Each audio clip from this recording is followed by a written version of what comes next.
Bíblia diz que antes de Davi, Saul, rei Saul, ele fez uma matança de bois, mais de 1000 bois ele ofereceu em sacrifício. Ele fez sacrifício de ovelhas, sacrifício disso, sacrifício daquilo.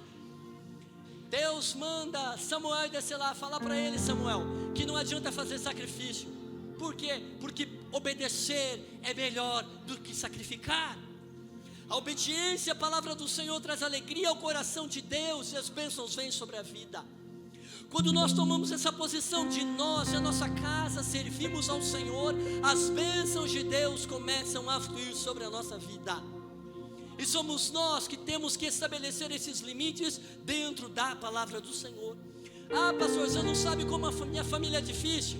Eu sei, porque eu também tenho família, também tenho esposa, também tenho filha.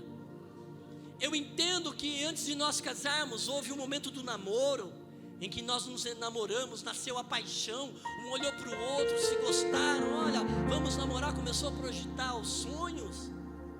Mas aí eu também tenho que entender que ela tem uma personalidade, eu tenho uma personalidade. Ela veio de uma família com os seus costumes, com os seus jeitos, né? Com as suas regras, e eu vim da minha família com os meus costumes, com o meu jeito, com as minhas regras. Mas agora, no momento do namoro e do noivado, é que nós vamos conversar, para que, quando nós nos casarmos, não chegue a esse ponto de um tacar um prato de um lado, outro prato do outro, né? É difícil, não é fácil, não foi fácil. Ainda que nós tenhamos todo esse conhecimento, não foi fácil. Como se diz um certo filósofo, ele fala assim: casamento não vem pronto. Se tivesse, tinha um manual de casamento, né? É a mesma coisa que filho não vem pronto. Se fosse pronto, tinha um manual que ensinasse a lidar com os filhos. E a família começa assim, 2 pessoas diferentes, famílias diferentes, pessoas diferentes, que pensam diferentes, que se unem para se formar a família. E o pastor tocou num ponto aqui interessante, que nós temos a resposta dentro da palavra do Senhor. Existem conflitos que acontecem dentro da família, e pedir conselho para quem? Para quem devíamos pedir conselhos? Salmo 1, por favor, Beth. Salmo de número 1. Olha o que o salmista ensina, começa a nos ensinar em todas as áreas da nossa vida. Não é só o casamento, em todas as áreas da nossa vida. Salmo de número 1. Bem-aventurado o varão que não anda segundo o conselho dos... Então eu não posso buscar conselho com o ímpio. Quem que é o ímpio? É aquela pessoa que não conhece a Deus, que não tem o temor de Deus, que não tem obediência a Deus, que não está à presença de Deus, que não honra a Deus, que não teme a Deus. Às vezes os vizinhos, às vezes o amigo do trabalho, às vezes um familiar que odeia você porque você é crente, às vezes um parente que odeia você porque você é crente. Pedir conselho para eles? Não. Pedir conselho para quem então? Primeiramente para Deus, pelo Espírito Santo. Que às vezes você não vai ter o pastor perto, um amigo perto, um irmão perto. É você colocar o seu joelho no chão, lá no seu quarto fechadinho, quietinho, e falar: Espírito Santo, me ajuda agora, porque eu preciso, Espírito Santo, da tua direção.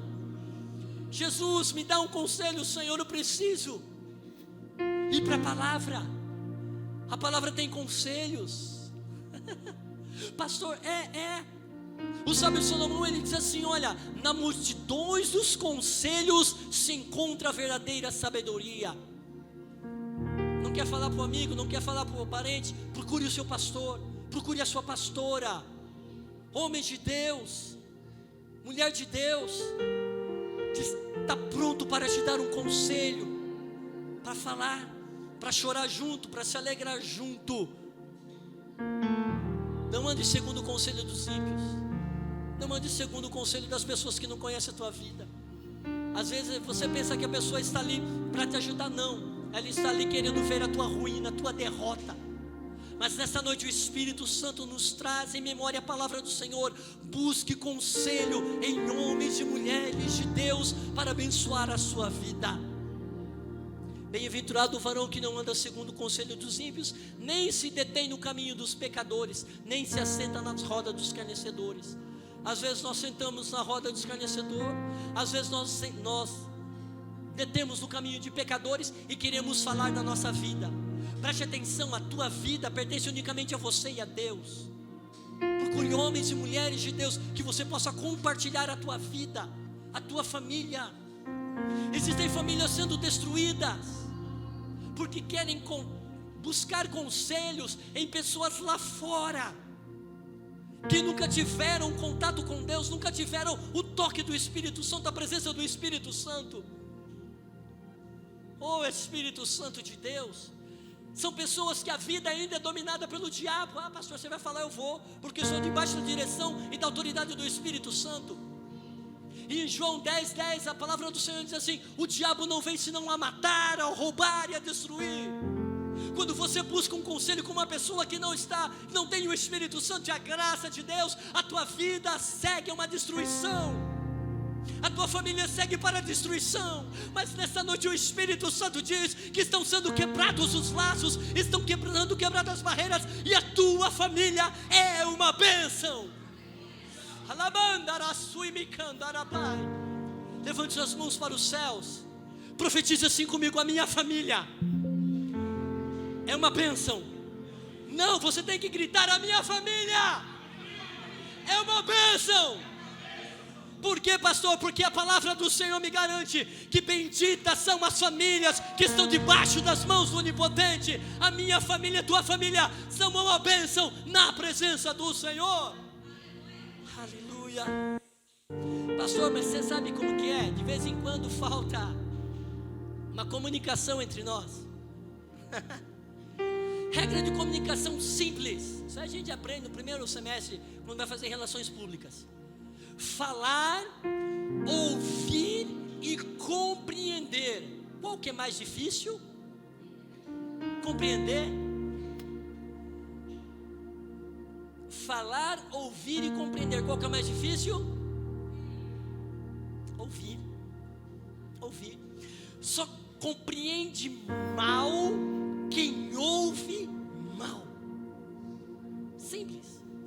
Às vezes o marido chega cansado em casa, a mulher ficou o dia inteiro sem gastar 10.000 palavras dela, e ela vem falar com o marido: sabe que aconteceu isso, e aconteceu isso, e aconteceu isso, e o marido está com um pensamento só na cabeça: eu quero tomar um banho, vou assistir depois o jornal, vou assistir o jogo do Corinthians e vou dormir. Né?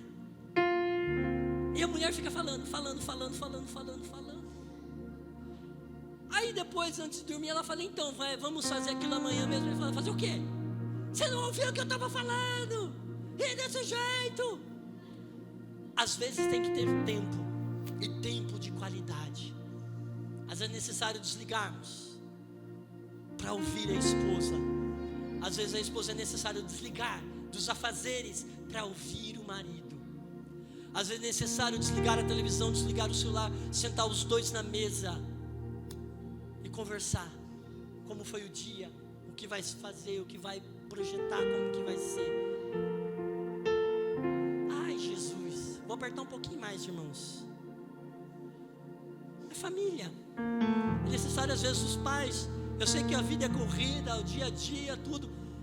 Mas às vezes é necessário sentar e ouvir o filho. Como foi, filho, o seu dia? Como foi, filho, a sua vida, o seu dia? Como que está? Como que foi? Como que é? O que teve, o que não teve? Mas pastor, sabe como que é? Não sei. Se você não parar para ouvir sua esposa, se você não parar para ouvir o seu esposo, vai vir muitos pontos de tensão dentro da casa. Aí o esposo fala uma coisa, a esposa fala outra. O esposo fala uma coisa, a esposa fala outra. Um quer falar mais alto que o outro, um quer falar mais alto que o outro. Pronto, vira um salseiro. E aí o esposo vai dormir na cama, a mulher vai dormir na sala. Aí o esposo vai dormir na sala, a esposa vai dormir na cama. Aí a esposa pega e vai dormir na sala, no quarto com o filho, e o esposo dorme sozinho. Está errado. Pastor, por favor, Beth, 1 Pedro 3,7. Olha só, meus irmãos, é muito sutil. Pastor, nós vivemos na graça. Pois bem, a graça é muito mais difícil do que na lei.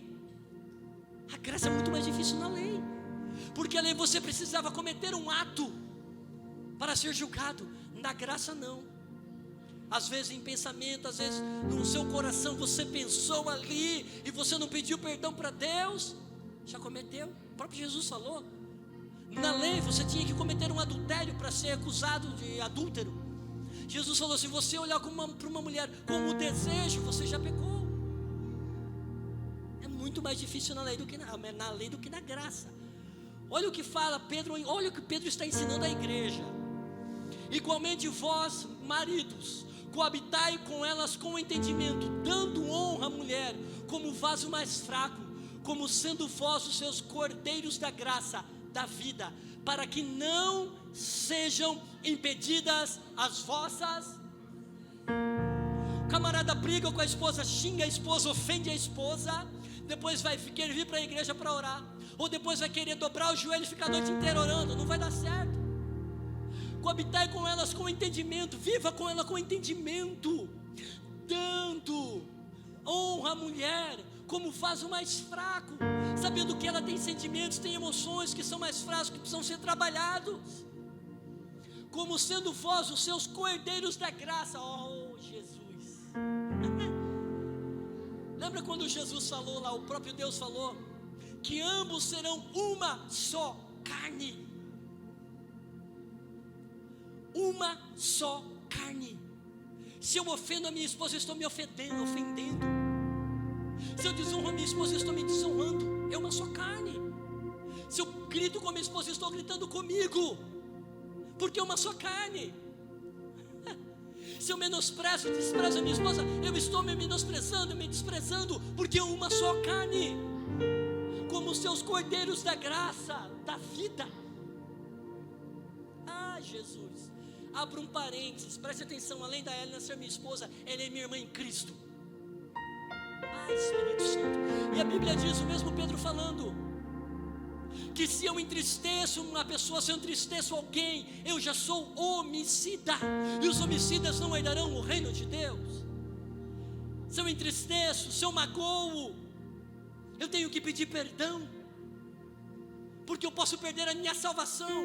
Guarda o que tens para que ninguém tome a tua coroa. Temos que guardar o nosso coração, guardar os nossos sentimentos para não ofender, não magoar as outras pessoas. E se ofendemos, temos que pedir perdão. Oh Espírito Santo, nós estamos sendo treinados aqui porque teremos tempos difíceis. O Espírito Santo está falando ao meu coração. Tem pessoa perguntando, mas por que eu tenho que escutar isso hoje à noite aqui? O Espírito Santo diz para você nessa noite, é porque virão tempos difíceis em que a tua família será atacada, o teu casamento será atacado, mas nós temos a palavra que nos garante, aleluia, que nossa casa serve ao Senhor, para que não sejam impedidas as vossas orações. Eu quero encerrar em Efésios, por favor, Beth. 5, 28. Deixa eu ver se é 5, 28. Isso eu não marquei errado.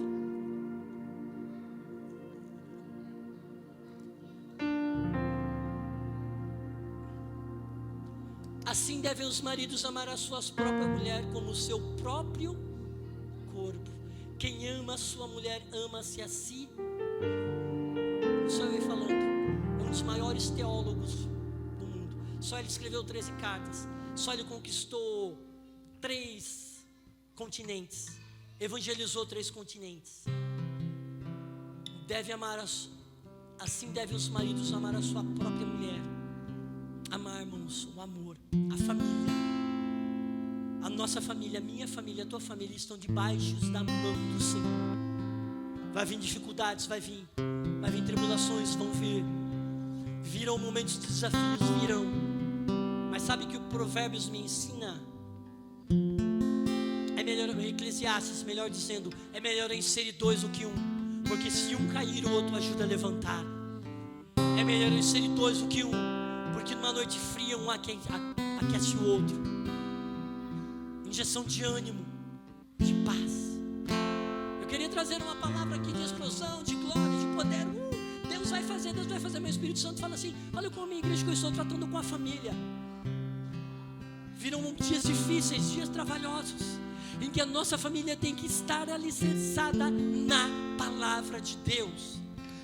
A nossa casa tem que estar firmada na palavra de Deus. Amém, meus irmãos? Paro agora ou continuo? Pode continuar para você. Deixar para uma outra hora, nós falamos mais. Eu quero orar com você nessa noite. Quero orar com você. Quero que você se coloque de pé. Põe a mão sobre o seu coração nessa noite. Aleluia.